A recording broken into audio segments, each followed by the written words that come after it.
Gli inizi sono potenti. Tanto è cominciato qui, nella città del vento e della scienza. Nella città ai confini, dove le barriere, se esistono, vengono soffiate via. Qui c'è un'energia unica che cambia il mondo, genera intesi, supera i limiti. Qui sono nate aziende che hanno colto idee e opportunità. Qui le menti brillano, pensano più forti, creano con una visione chiara. Qui, dove l'innovazione è al servizio dell'umanità, il futuro avrà una casa. Qui, dove inizia il futuro.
Buongiorno, sono Marco.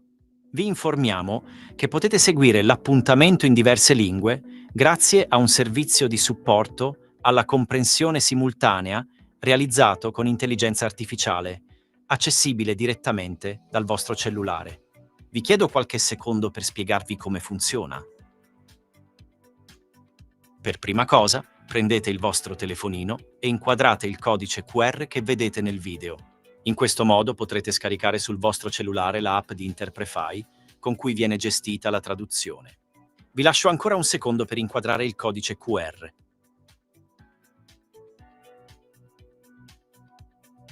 Dopo aver scansionato il codice QR, si aprirà la app. Scrivete nel riquadro al centro la password che vedete qui e fate tap sul bottone con la scritta Connect in basso. Si apre così la vostra schermata operativa. Facendo tap in basso a sinistra, sulla scritta English indicata dal riquadro, si aprirà una schermata che vi permette di scegliere l'audio della lingua di preferenza, inglese o italiano. Usate le vostre cuffie e ascoltate o la lingua originale o la versione tradotta dall'intelligenza artificiale. Facendo tap in basso a destra, sulla scritta CC indicata dal riquadro, invece potrete scegliere di attivare i sottotitoli e leggere la trascrizione della lingua originale o della lingua tradotta con l'intelligenza artificiale. Per uscire dalla app sarà sufficiente far tap sul simbolo in alto a sinistra indicato dal riquadro e poi cliccare su Leave. Vi faccio vedere ancora una volta il codice QR per accedere alla app. La traduzione con intelligenza artificiale è in continuo sviluppo. Vi invitiamo a usare questo servizio per contribuire a migliorarlo. Grazie.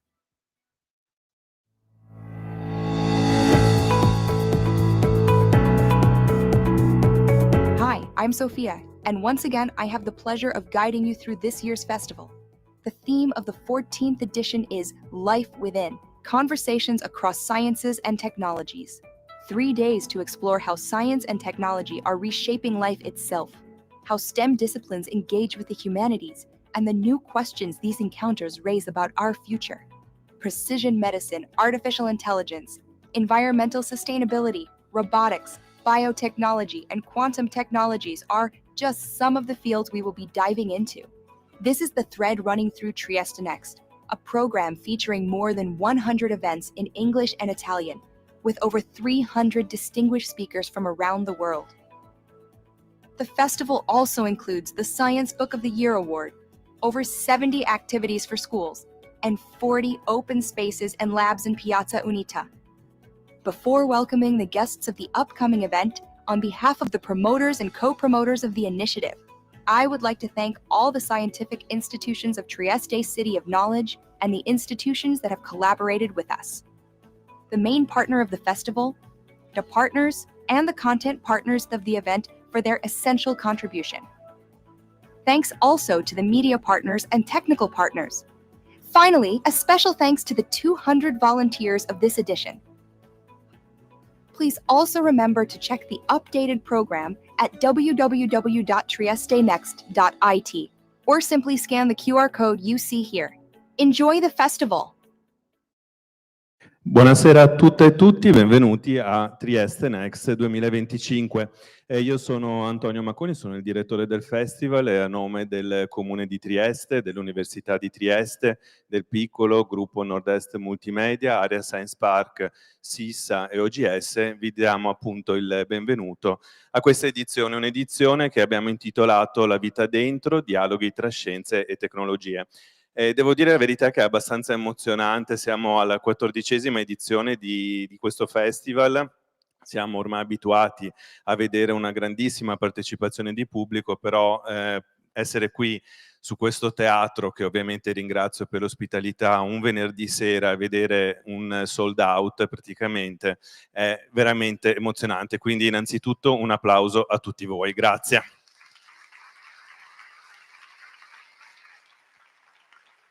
Questa sera sapete appunto che accoglieremo fra pochi secondi un ospite d'eccezione, uno dei più grandi autori di scienza viventi a livello globale, però prima di accoglierlo sul palco vorrei invitare a raggiungermi qui l'assessore del comune appunto di Trieste, Maurizio De Blasio. Benvenuto, buonasera, salve. Grazie. Prego qua. Grazie Macconi. Buonasera a tutti, fa sempre un bel effetto guardarvi da qui, è un bel effetto e anche tanta emozione. Io sono lieto e devo dire onorato di poter presentare un evento come questo oggi con David Quammen, e qua spero di aver detto giusto, ecco, perché dopo di me parleranno tutti in inglese, ecco, io vi risparmio, come dico spesso, un minuto di orrore e vi saluto in italiano.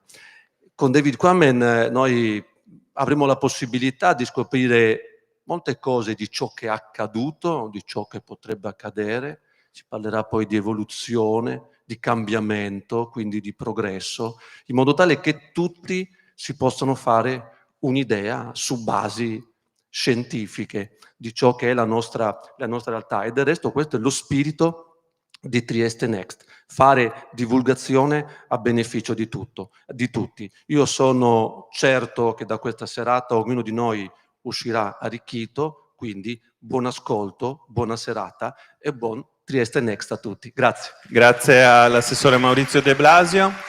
Questa è una serata speciale, come dicevamo, curata e proposta dall'Università degli Studi di Trieste con il supporto della Regione Autonoma Friuli Venezia Giulia, che naturalmente ringraziamo. Quindi invito a raggiungermi sul palco la magnifica rettrice dell'Università degli Studi di Trieste, Donata Vianelli. Benvenuta.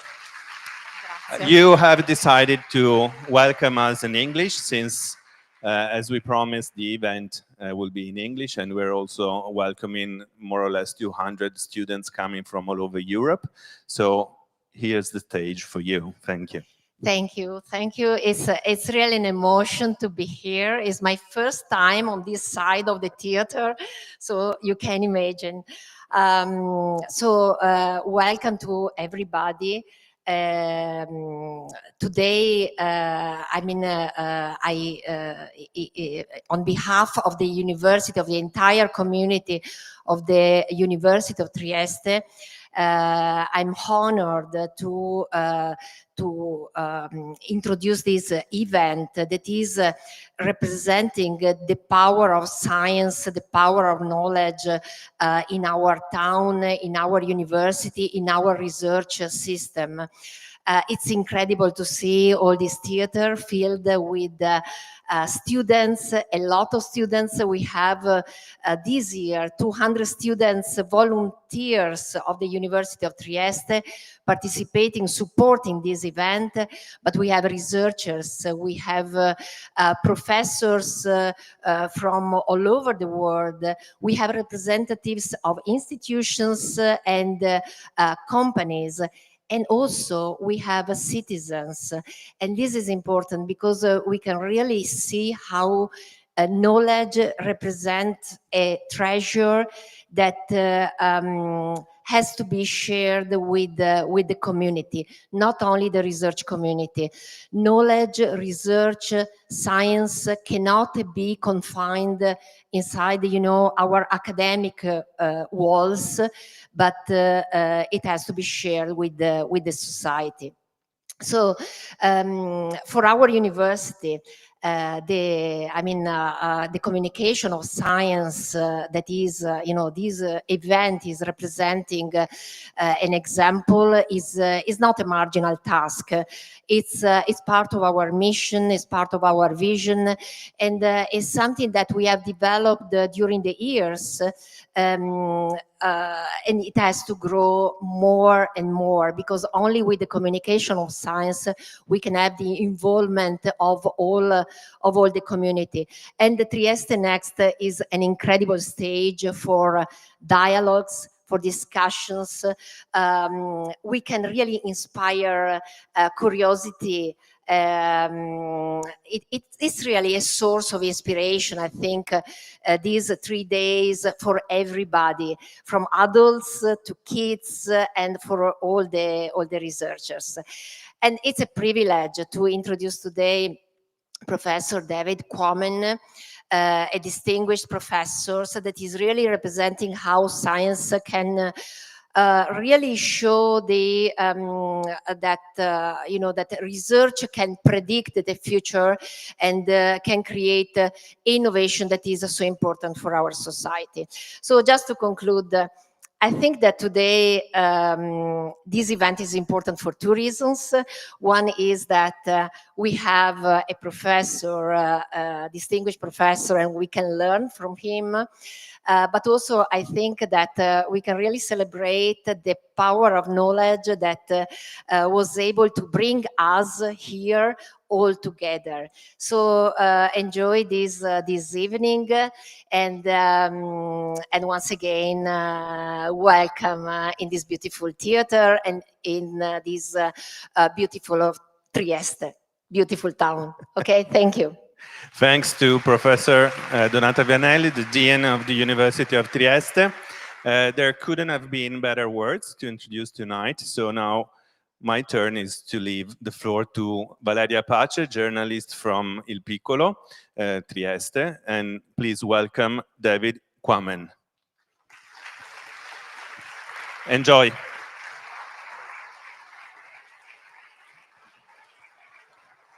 Welcome.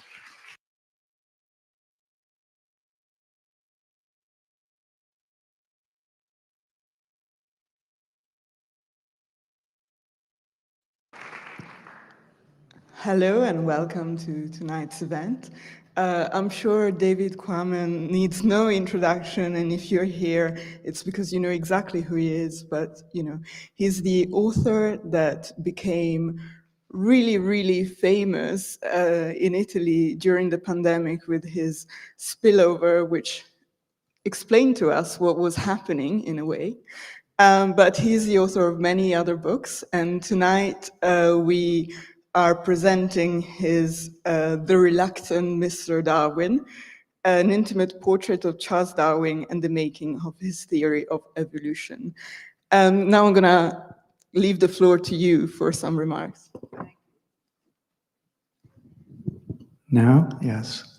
Thank you very much, Valeria, and thank you all, and thank you, Antonio, and to the festival for inviting me to this wonderful festival. I'm thrilled to be part of it. Thank you to Chancellor Vianelli and the University of Trieste, and to Councillor de Blasio for helping to bring us all together tonight. And most of all, thank you for coming out. I thank you for myself, but I also thank you on behalf of Mr. Darwin. Thank you for coming out and having the interest to listen to me in English. And I apologize that I'm not speaking Italian, although you wouldn't want me to try and speak Italian. I tried to learn Italian for a while. I worked at it. This early months of 2020, I had a space in my schedule and I started trying hard to learn Italian, worked at it every day for a number of months. And then, you know, the spring of 2020, somehow I got very busy. There was a pandemic. And someone asked me to write a book about the pandemic. And so I lost what progress I had made in Italian. So thank you for your patience, your generosity in coming and letting us do this event in English. Valeria? Thank you so much for this. So let's talk about Mr. Darwin. We're here for him. So why should we care today about Mr. Darwin? Why should we care about this man who died in 1873, who wrote a book? Why should we care about that today? We should care about that more than ever today, because we live at a time when science is under attack, science is misunderstood, science has lost the confidence, for some reason, of the general public, not because of anything that science has been doing, but because of what other people have been saying about science. And Charles Darwin was a great hero, a paragon of the scientist who was honest, courageous, and independent, who came up with a very dangerous idea, an idea that society found threatening in his time. And because he was so honest and courageous, and he had the advantage of being independent financially. He was never part of a university. He never had a job. He had money.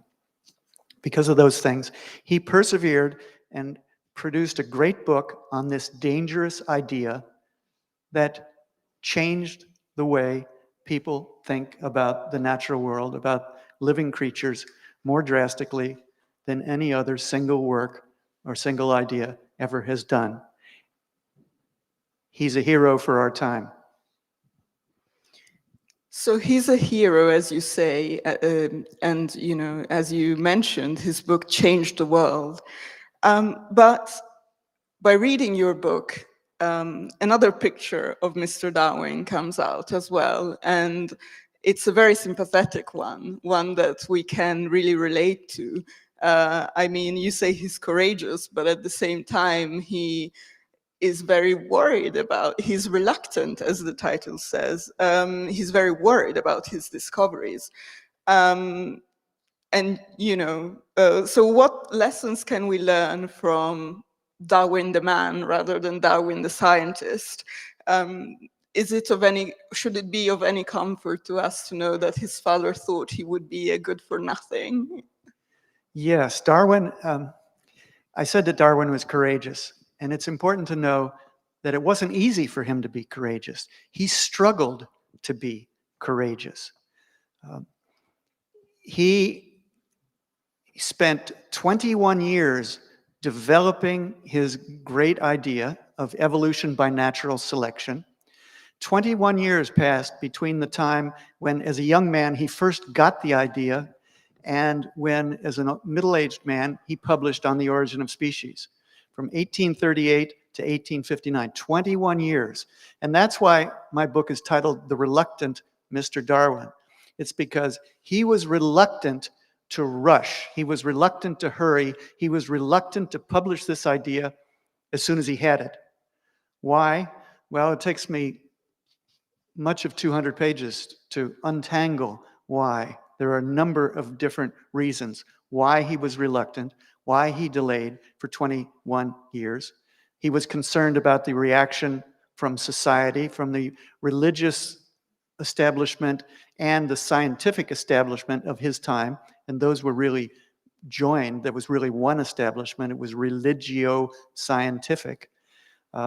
He was concerned about the reaction from his wife, who was a very Orthodox Christian.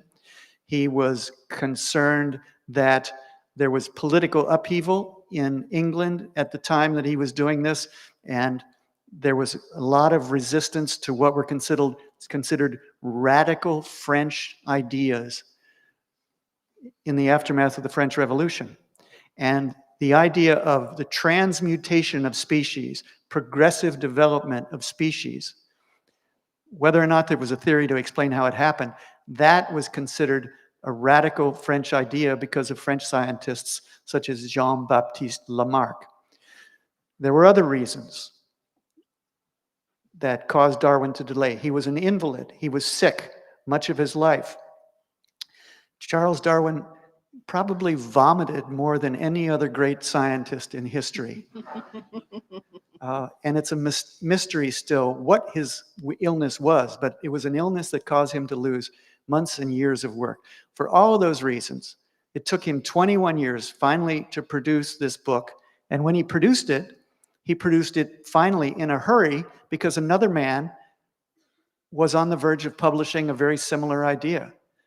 A young man named Alfred Russel Wallace, and I tell his story in the book. That's a dramatic story of two honest scientists hitting on the same idea, and rather than competing viciously against each other, they reached an amicable agreement as to how the idea would be published. And the younger man stood back and said, "You, Mr. Darwin, have been working on this for 21 years. I bow to you. You are the expert on this." And that's why it became known as Darwin's theory of evolution rather than the Darwin-Wallace theory of evolution.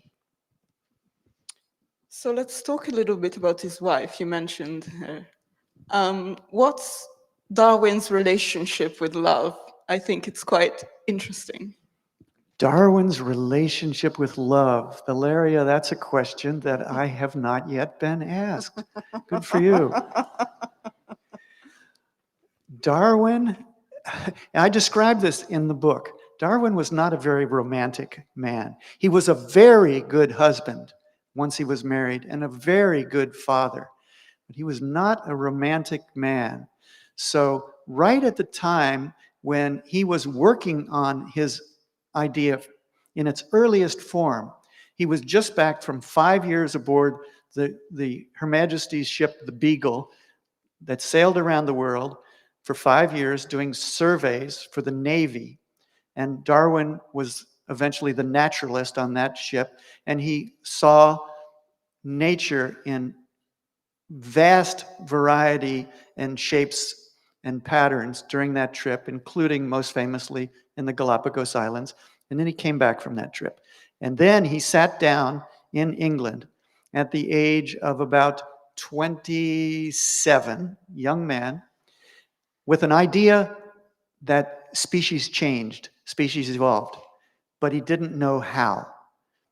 And he spent 2 years living quietly as a bachelor in London, studying fossils, studying specimens from the Voyage of the Beagle, studying books, studying manuscripts of all sorts, studying animals at the London Zoo, and keeping a secret notebook about that big in which he wrote his ideas as they unfolded.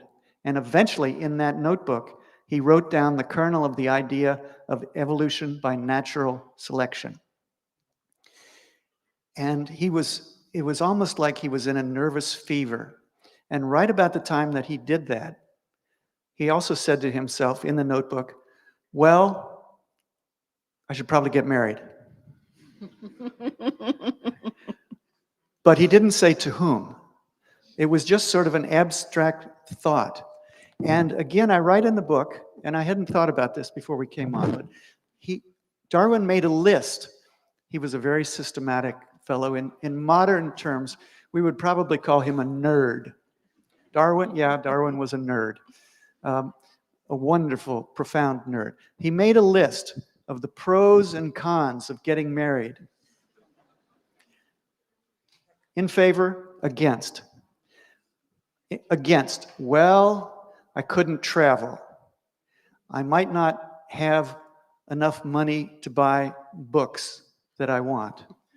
And he listed a number of things on the negative side. And then on the positive side, he wrote, well, and excuse me, this is going to sound sexist. Darwin was a man of his time. He said, on the positive side, a nice, warm friend, better than a dog even.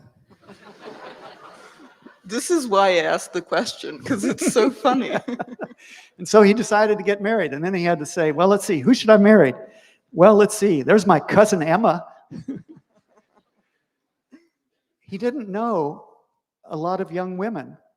And there was no social mechanism, social situation for him meeting a lot of young women. He had grown up with his cousins, the Wedgwoods, of the Wedgwood pottery fortune. One of those was Emma Wedgwood, who was just about his own age, and he had known her since he was that big. And so he asked Emma one day at a visit to the Wedgwood home if she would marry him. And Emma essentially said, "What?" And then she thought about it for a while, and she said yes. And so they got married. Without much romance, to put it lightly. And then they became utterly devoted to each other. And the letters that we have from her to him and from him to her show what deep love and commitment they achieved all through their life until he died.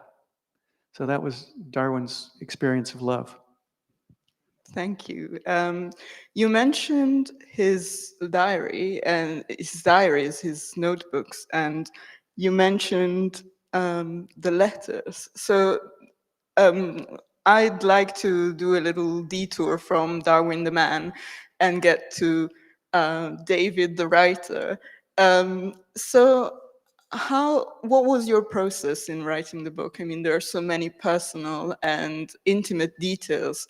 Did you have access to the actual diaries, or did you work from biographies? And then I'm really interested in the selection of what to concentrate on. Yeah. Okay, that's a question for which I have maybe a counterintuitive answer. I hadn't known that I was going to write a short biography of Charles Darwin, and I hadn't decided that. I was asked to do it by an editor friend of mine who was creating a series of radically short, concise, essayistic, literary biographies written for the general public, the general reader, about great figures in science. And this friend, James, said to me, David, I'd like you to do I'd like you to do one of these biographies. And I had already written about Darwin and Wallace, and I've written at great length about their interaction. And I said, oh, you want me to write a biography of Alfred Russel Wallace? And he said, no, not Wallace. I want you to write Darwin. And I was surprised because I knew that Darwin had been well served by some great, thick, scholarly biographies. And I had read them, and I had used them in my writing before. And I thought, how can I compete with Janet Brown? How can I compete with these other Adrian Desmond and James Moore, these big, thick, scholarly Darwin biographies?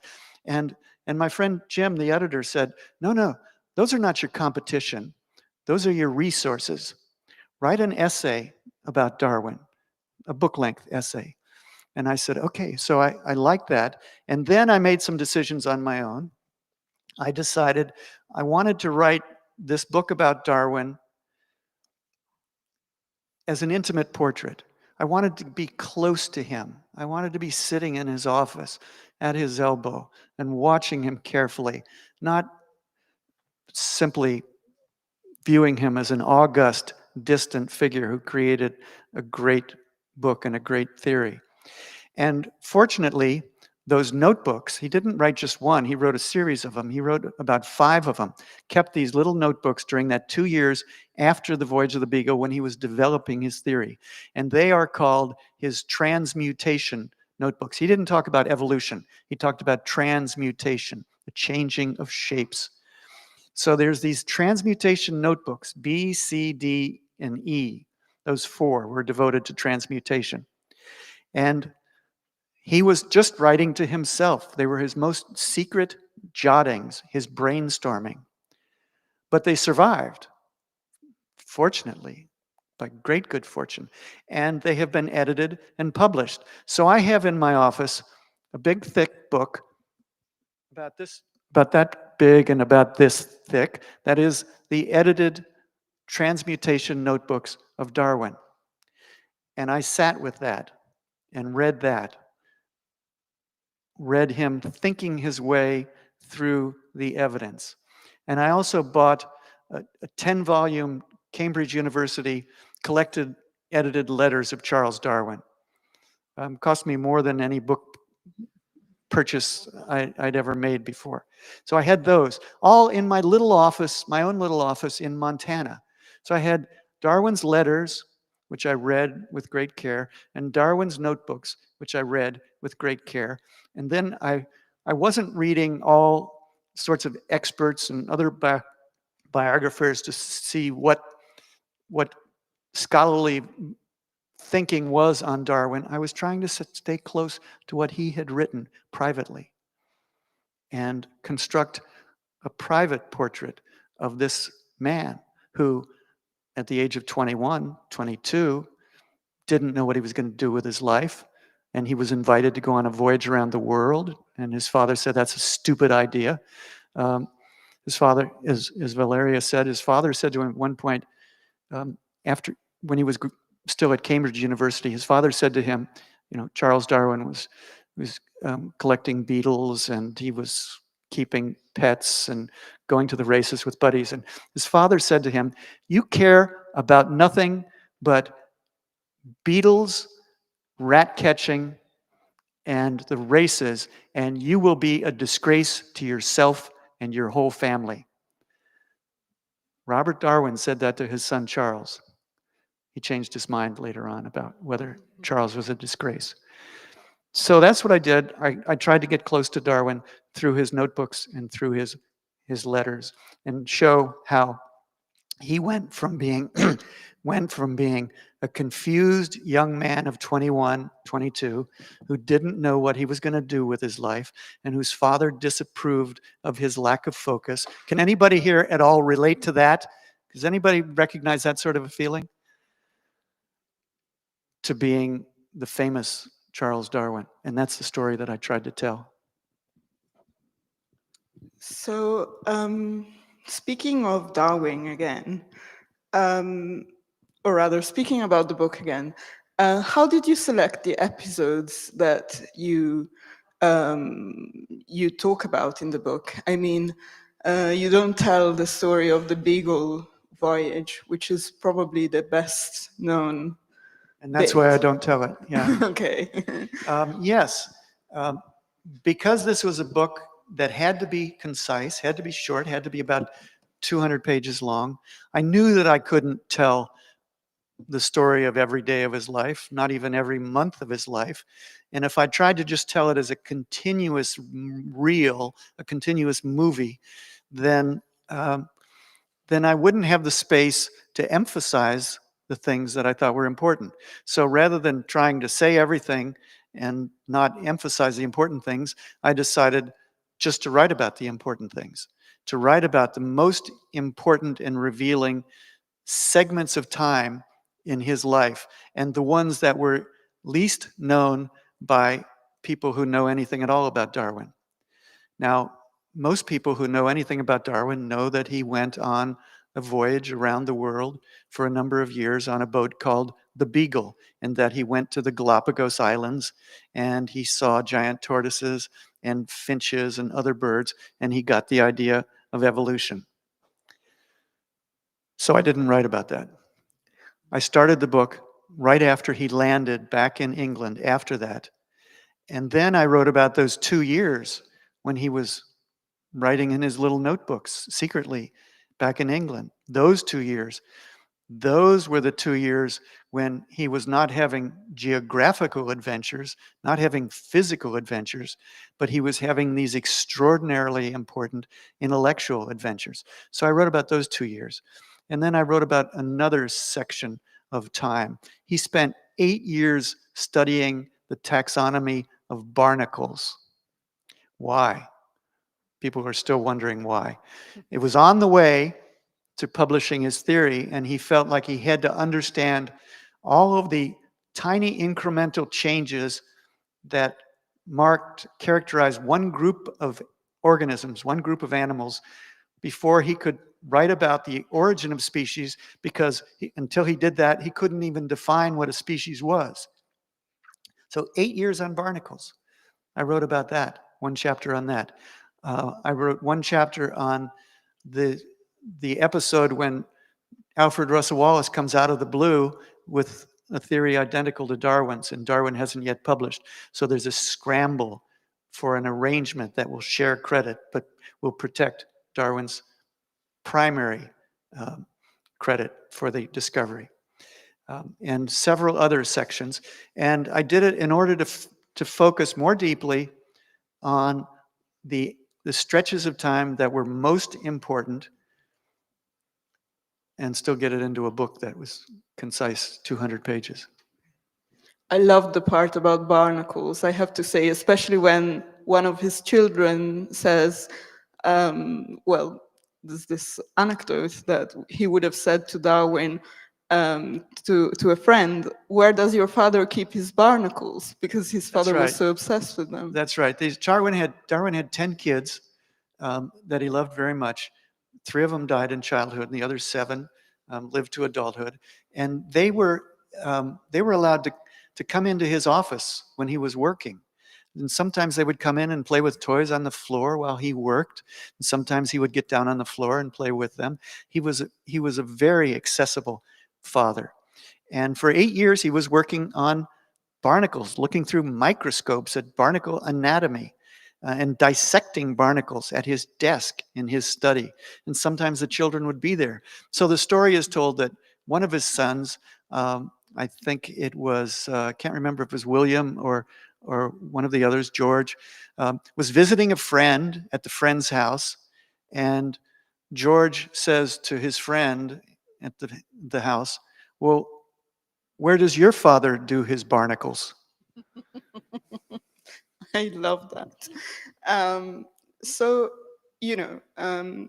jumping to another topic, I mean, your book is as much a story and a biography of Darwin as it is a sort of little history of thought, because you explain what was the consensus at the time, and you explained also that there was an intellectual milieu in which ideas of evolution were starting to grow. So how does Darwin's and Wallace's idea of evolution differ from these other ideas? Well, the conventional idea of the origin of biological diversity at the time that Darwin was a young man studying at Cambridge University, the conventional idea was embodied in a school of thought called natural theology. Natural theology. There was even a book published by that title, Natural Theology, in 1802.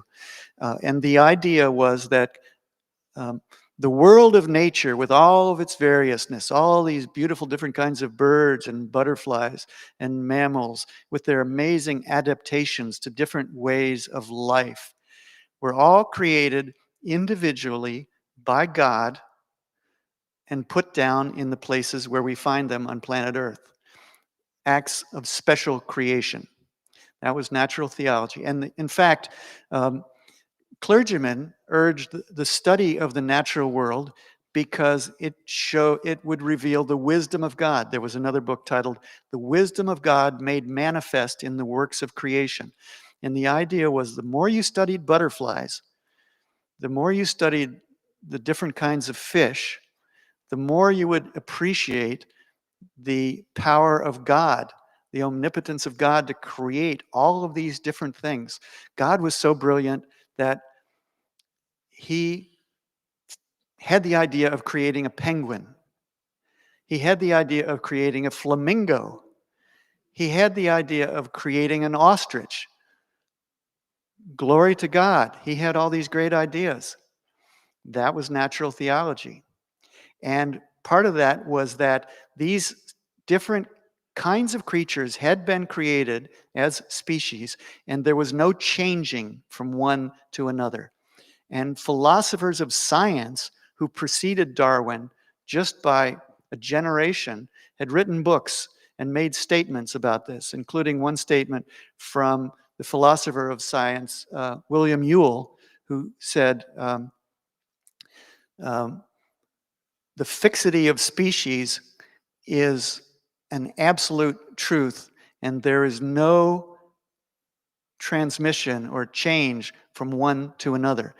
That was, and I'm not quoting it accurately, but that was what he said. He stated it specifically, that species do not change from one into another. And that was not a scientific theory. That was a religious dogma. So that's what Darwin faced.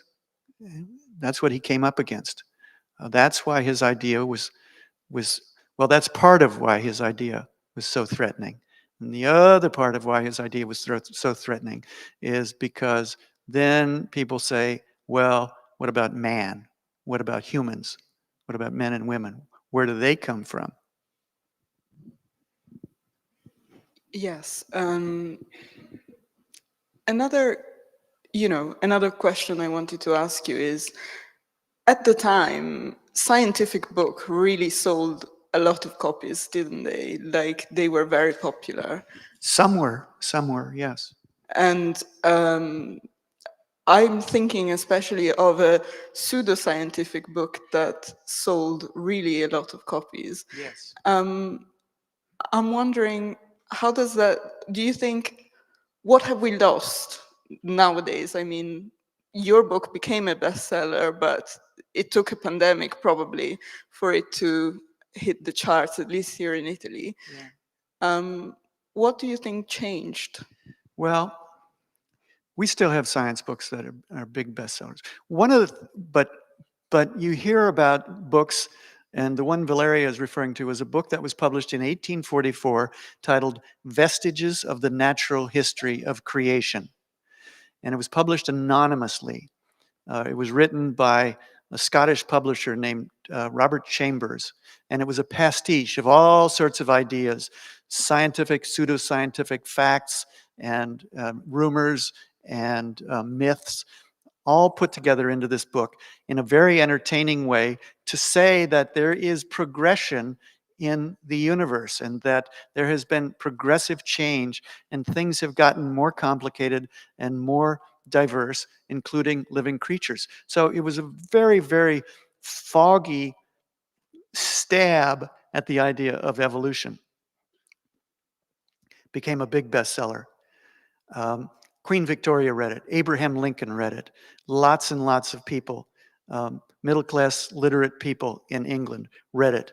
And they thought it was fascinating and fun and exciting and provocative. And scientists read it and they thought that it was a piece of junk. They detested it because it was not truly scientific. It was just this confused storytelling. And so Darwin, that was in 1844, and Darwin was working on his big project. And that was another reason why he delayed, because he did not want to be associated with the bad reputation that that book had among real scientists. So that's part of why he delayed. But in terms of how it's different for us, you have to remember that there were not very many kinds of entertainment in that period, 1844, when Vestiges of the Natural History was created. I mean, you read a book, or you went to a play, or you went to a lecture or an evening like this. But you didn't watch a movie, you didn't watch television, you didn't go on social media, you didn't talk to anybody on the phone. None of that existed. So that people got their mental stimulation along just a few channels that were more important, and book publishing was one of them. Thank you. So, just to go back to Darwin, the man, do you think he was a genius? Do I think Darwin was a genius? There's that word, genius. No, and I'm glad that Valeria asked me that question, because people, what's the word in Italian? Genio. Genio. So it gets thrown around, I bet. Yes? So-and-so is a genius, so-and-so is a genio. It's thrown around, I think, too loosely, because it's an important word and it describes an important quality in a human being. And I think it's wonderful to apply it to Beethoven, or to apply it to Mozart, or to apply it to Enrico Fermi, or to apply it to Michelangelo, or apply it to Bobby Fischer, or the Indian mathematician Ramanujan. What the word genius suggests to me is somebody who has a gift so that creative brilliance bursts out of him or her in a way that's completely inexplicable and beyond what could be expected from the amount of education or the amount of labor that that person represented, possessed, had experienced. And Darwin was not that. Darwin slogged. Darwin worked hard for every inch of insight that he got. Nothing exploded easily out of Darwin the way, symphonies exploded out of Mozart. He crawled on his hands and knees to the great insights that he got. So I think Darwin was a wonderful intellectual paradigm, as I've said, a hero of science, a hero of intellectual activity, but not a genius, because nothing came easily and nothing was disproportionate to the amount of basic intelligence that he had and the research that he did and the seriousness of his effort at thinking his way from facts to ideas. Thank you. So now, in this final bit of the interview, I'd like to move to other aspects of your production. It's hard here in Italy not to talk about Spillover, and the pandemic. So, in our previous chat for the newspaper, I asked you if you were to guess. I'm gonna ask you again this question. If you were to guess, asked to guess again, what would be the next pandemic? And maybe if I can add, when it might happen, what would you say? Okay, a tricky question.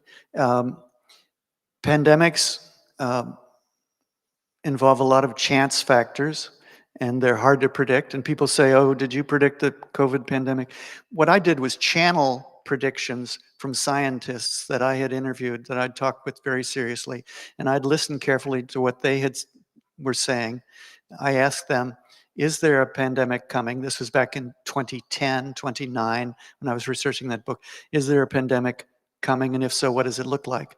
And the scientists that I trusted most said what I said in Spillover, which is that, yes, there almost certainly is a pandemic coming, and it's going to be caused by a new virus, new among humans, a virus that comes out of a wild animal, possibly maybe a bat, possibly in a situation such as a wet market, for instance, of the sort that they have in China.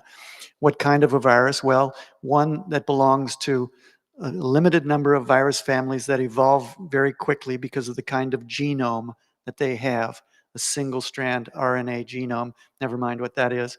Or we could talk about what that is. But and that meant one of a relatively limited number of virus families. At the top of the list, influenzas and coronaviruses, and also the family that includes the measles virus. So that's what the scientists told me, and that's what I printed in the book. And they were right. What they're saying now is anything could happen because these viruses evolve quickly, and because humans are we are exposing ourselves to so many viruses, unknown viruses, that live in wild animals all over the world, not just in China, not just in Central Africa, all over the world.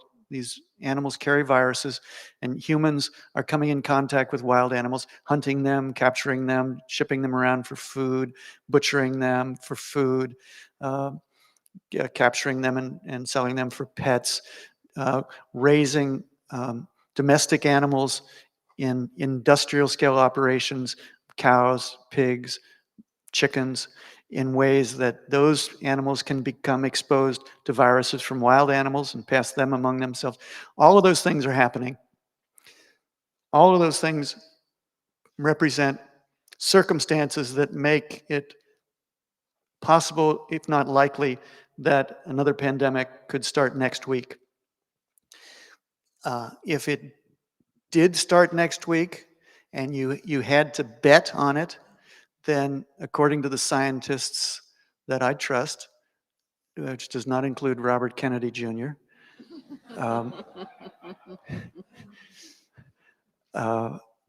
it would very possibly be an influenza of the sort that's called high pathogenicity avian influenza H5N1 bird flu.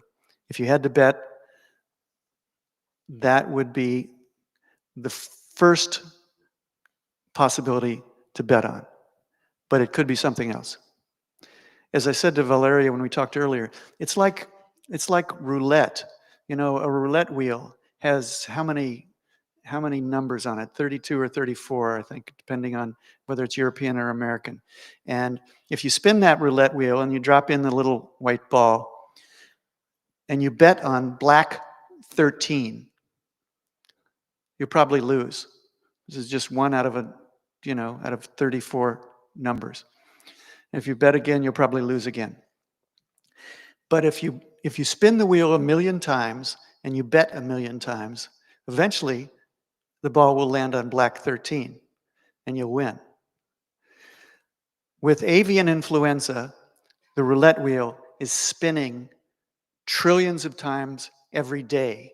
And what I mean by that is that virus is replicating, copying its genome in cells of wild birds and domestic birds and American dairy cows and a lot of other animals.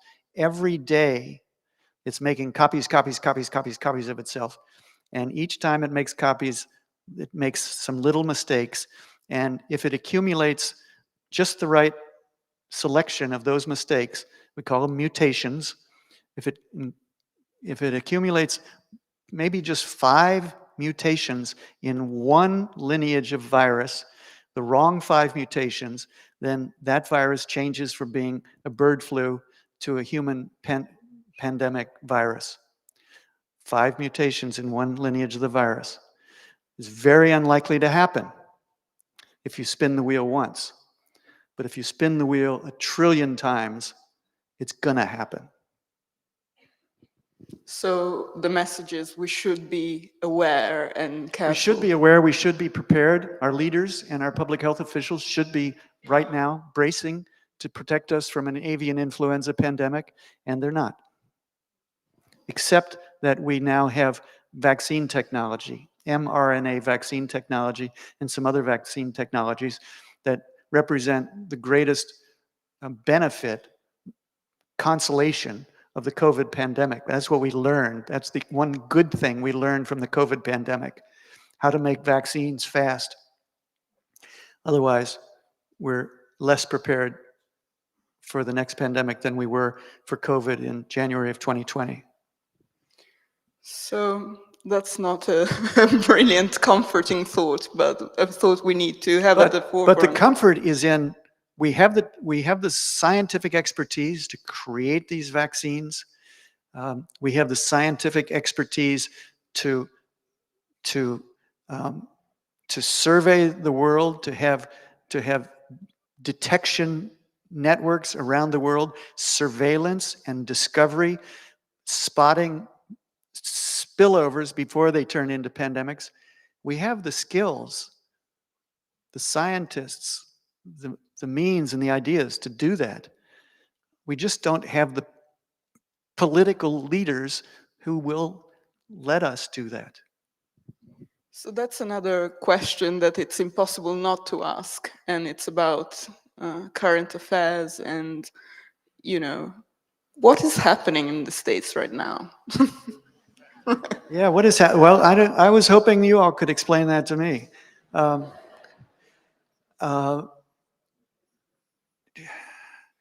All the wrong things are happening. Almost all of them are the wrong things. I mean, I don't want this all to be a depressing evening. There's lots for us to celebrate, to be hopeful about, to be energized about, united in our interest in science and our confidence, our belief in science, our recognition of the value of science, things that we can do to support science and public health, which comes from science. There's a lot of things we can do. We just need to stop the current juggernaut of misguided, to put it very politely, decisions that are not unique to my country, but are especially consequential and problematic in my country. I'd like to speak about this a whole lot more loosely. If they won't let me back into the US, can I live in Italy? Can I? Yes, of course. I mean, I have no authority to say that, but yes, of course. We need better leadership. And to get better leadership, we need to educate our children in science, including evolutionary theory, and help them learn to value science and grow up to be either scientists or appreciators, citizens who appreciate science, and to also understand the difference between courageous democratic leadership and demagoguery. And we need to work with one another and stand up against this. And I'm talking to myself, and I'm talking to my fellow Americans as much as anybody when I say that. The rest of the world I know is looking at us and thinking, what in the world are you people doing. We're trying to change that. We haven't given up. We're gonna try and reverse this odious trend. I'm sorry if I keep asking bleak questions. I think it's working in the news, we always concentrate on bad news. So another bad news is that, we're quite distracted from the climate crisis right now. And I mean, you worked a lot on biodiversity, nature. How do you think, we can shut down the noise and focus on this, which is, one of the biggest crises humanity is facing? The biodiversity crisis, loss of biodiversity? And climate change, yeah. And climate change, yeah. Yeah, well, and we talked about this a little bit when we spoke earlier. One of the things that I have said when asked that question before, and I keep saying it because I think it's important, although maybe it's not tremendously original. Some people have a tendency to say, okay, we've got climate change, we've got the climate change crisis. Humans are changing the climate, and that's causing all sorts of horrible effects, and it's moving toward being irreversible. And that's all true. But some people think, and there's loss of biological diversity, and there's the emergence of new diseases, and those are subcategories of climate change. But climate change is really the whole thing. No, I say, no, don't think about it that way. That's not the case. We have, I think of this as my 3 rivers metaphor. We have 3 great human-caused problems on this planet now that are like 3 great brown, rushing, overflowing rivers of trouble. 3 rivers, 3 brown, roiling rivers of trouble. And they're flowing parallel to one another. And there's some channels connecting them. They're not completely independent, but they're largely independent, these 3 rivers, except they're not independent in terms of cause. These 3 brown rivers are all flowing off a mountain where there's a snowfield, a single snowfield, and that snowfield is melting, and it's feeding these 3 rivers of trouble. And what's melting that snowfield is human population size multiplied by consumption. Not just human population growth. Human population multiplied by consumption. So it's not the family in a village in Central Africa that has 7 children that's the problem, because those 7 children in their lifetimes are not going to consume as much as 2, or in some cases even 1 child in a middle-class family in Italy or in America. So it's not just population, it's population multiplied by consumption. So human population size multiplied by consumption is melting the snowfield and causing these 3 rivers to flow. Climate change, loss of biological diversity, and the emergence of new diseases. So we need to think about the single cause, and that's how much we consume and how many of us there are. Another thing I wanted to ask you is, while thinking of your production, you wrote so many different books, and you dealt with so many different things, from the biography to going on the field. And yeah, so my career has been a little bit incoherent. I started as a fiction writer. I started as a student of literature, and my first 4 books were books of fiction, 3 novels and a book of short fiction. And then I turned into a science writer and wrote spy novels when I was writing fiction, wrote other novels, and then have written about ecology and evolutionary biology and exploration and other things for the last 30 years or so. So I have 2 questions about this. One is, what's your favorite part of the job? My favorite part of the job is actually putting the words on the page. And I'm not supposed to say that out loud because writers are supposed to hate writing because it's hard and scary and frustrating. Darwin hated it, didn't he? Darwin hated writing. But Darwin wrote a lot of books. And he could be a very good writer, besides being a brilliant scientist. But a lot of my colleagues and friends who are authors or journalists say, well, I love doing the research, I love doing the travel, I love going to Africa and running around with an elephant biologist and taking notes, and then I get home and I have to write the story. Or I travel around the world for 5 years and gather all this information. And then, God forbid, I have to go home and write the book. I don't say that. I really enjoy getting up in the morning after I have traveled around the world for 2 years or 3 years or 5 years, and I have a pile of notebooks and a pile of my journal diaries and a pile of scientific papers, and facing a blank page and saying, okay, what's the first sentence of this book? And what's the second sentence? And that's, to me, exciting. That's amazing.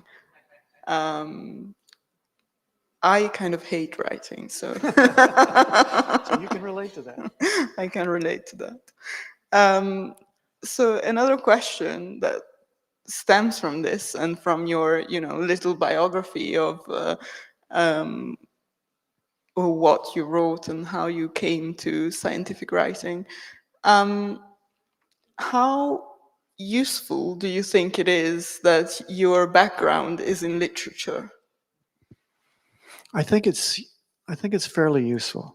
I said that I started my writing career as a fiction writer. I did all my academic work in literature.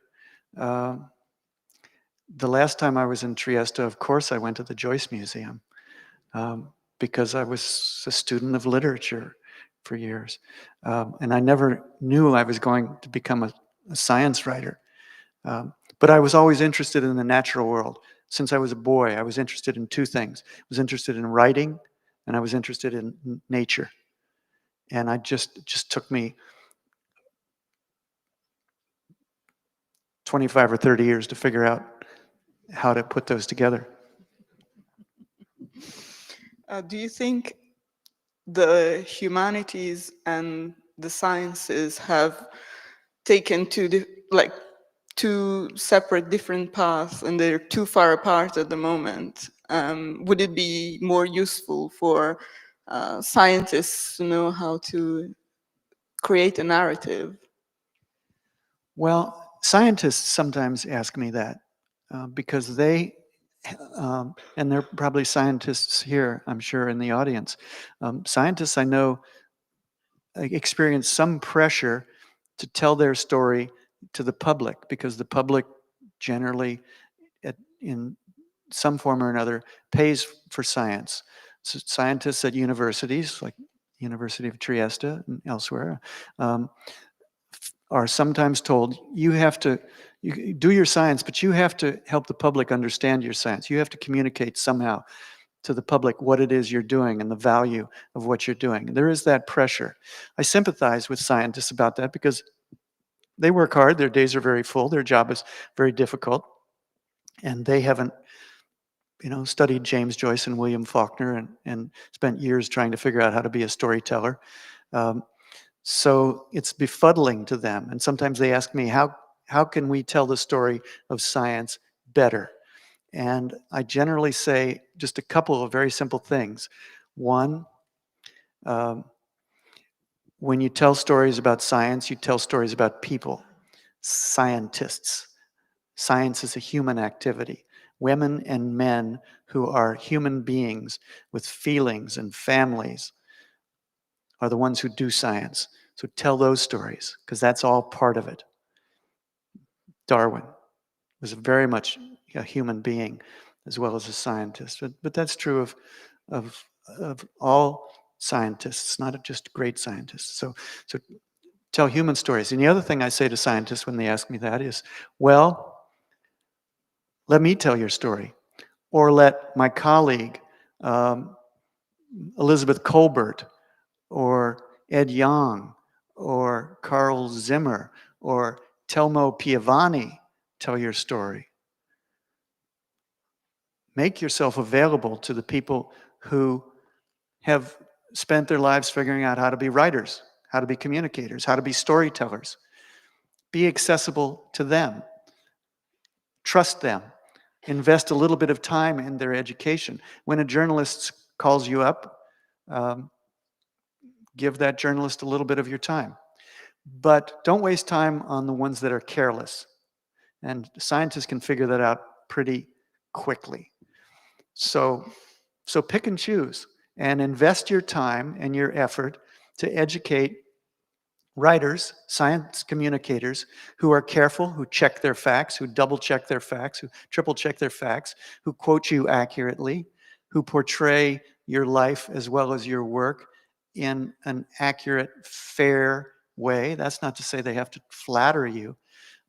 So pick and choose, this is what I say to scientists, and then invest some effort and some trust in professional storytellers to tell your story.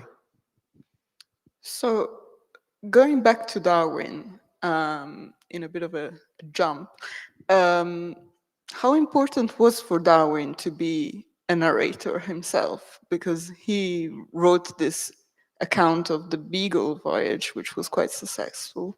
It was. Darwin's first book was an edited version of the diary that he kept for the 4 years, 9 months, and 5 days he was on the Beagle voyage. And it was published soon after he got back as part of a series of books that came from the Beagle voyage, some written by the captain, some written by others, and his was just one of the group.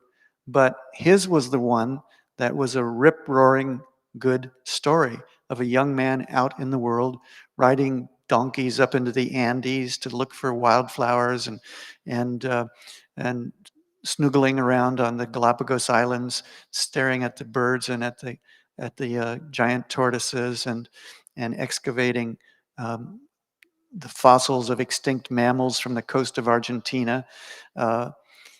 It was a travel book, and it was storytelling, and it was good. And it became, when it was republished as a book on its own with a slightly more catchy title, it became a bestseller. And Darwin was a famous young man because this travel book of his from the Voyage of the Beagle had done really well.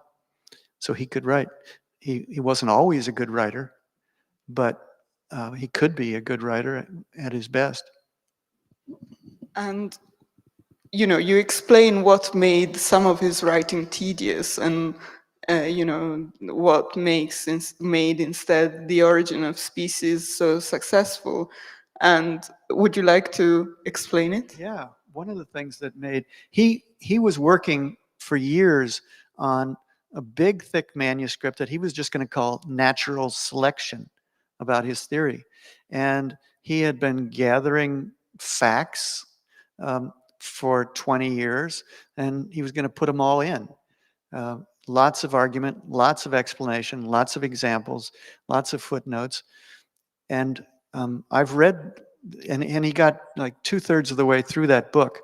And then he was interrupted by Alfred Wallace, this young man who had the same idea. So suddenly, at the advice of some of his friends, Darwin decided that he should write what we call the quick and dirty version of his theory. So he wrote a book in about 14 months, not putting in everything that he knew, all the evidence, hundreds and hundreds and hundreds and hundreds of pages. He wrote a shorter book that read better, moved along quickly, and that could be published in barely more than a year. And that was published on November 1st, 1859, as On the Origin of Species.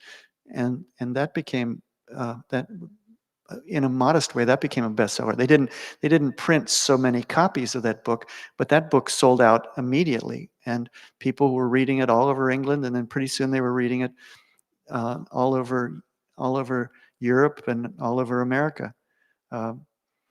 And it was because he wrote it in a hurry, partly, and he wrote it with passion to explain this idea. And he wasn't grinding the lenses quite so finely as he was in the long book. And I've read, they published that manuscript. Maybe I said this already. The natural selection book, that has been published. It's boring. He was lucky that he was interrupted and had to write the quick and dirty version. So that's a lesson for us all writers. Yeah, I mean, I just finished a book in June that I've been working on thinking about for 18 years, and I've been writing it for 3 years. It's a book on cancer as an evolutionary phenomenon. And I probably shouldn't be saying this in front of the whole opera house full of people, but I turned it into my editor and to my agent, and they said, David, too many weeds, too many tangles. Can you just kind of thin this out and tell the story a little bit more smoothly and a little bit less detail for the readers, for the ordinary readers? So I just finished doing a revision and doing that. It was like you had a sheep, and the sheep had been in the mountains for like all summer, walking through the briars and the burrs and everything. And she finally brought the sheep down to your farm, and then you just had to comb it and try and get all of these burrs and all of these tangles out of the wool before you'd even think about shearing it. And that's what I was doing on that book. So I'd say one final question before we finish this beautiful evening. So there's lots of scientists in the room, and I think lots of students who are maybe thinking they might become scientists. You have gotten to know many, many scientists, and as you mentioned, we need heroes like Charles Darwin. What would you say is the trait that makes for a successful scientist, and what would you say to people who are maybe thinking about a scientific career? Well, that's not an easy question, and I haven't exactly been asked that before. If you're thinking about a scientific career, I think the things to think about would be think more about science and less about career. Because it's... Okay, thank you.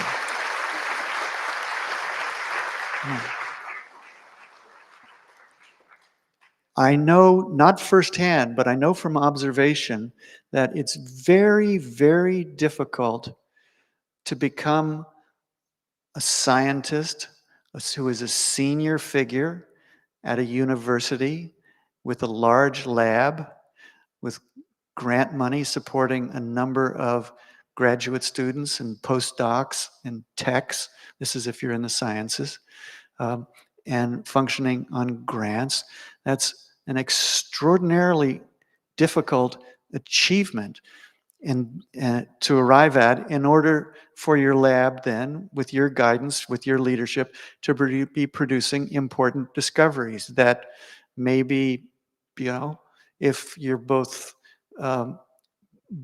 brilliant and highly effective and lucky, you win a Nobel Prize. But the people who win Nobel Prizes, I've only had conversations with a relatively few.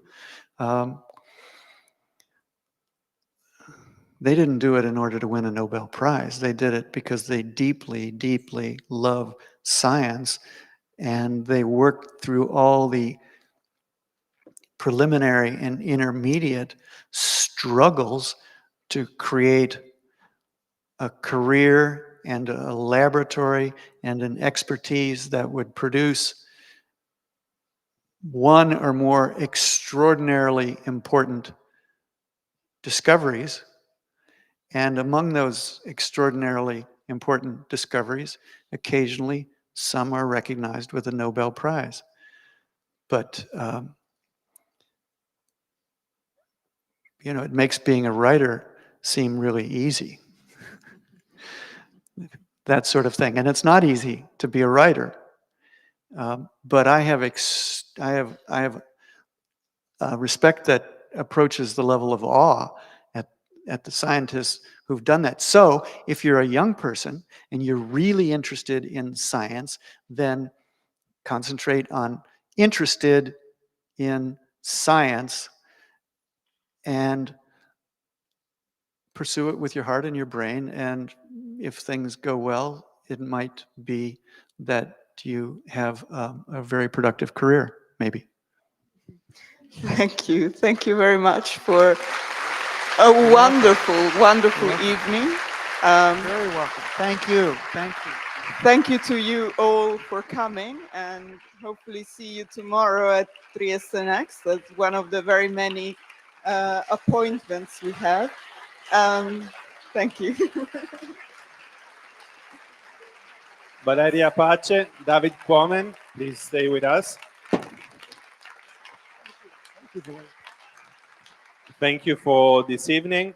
Grazie a tutti voi, ci vediamo domani. Vi ricordiamo che l'evoluzionista riluttante, Raffaello Cortina Editore, è disponibile qui nel foyer e David Quammen si fermerà con noi per un firmacopie proprio lì nel foyer. Quindi tempo di raggiungere l'ingresso del teatro e vi aspettiamo lì. Grazie, buona serata a tutti. Trieste Next continua domani. Grazie. Thank you.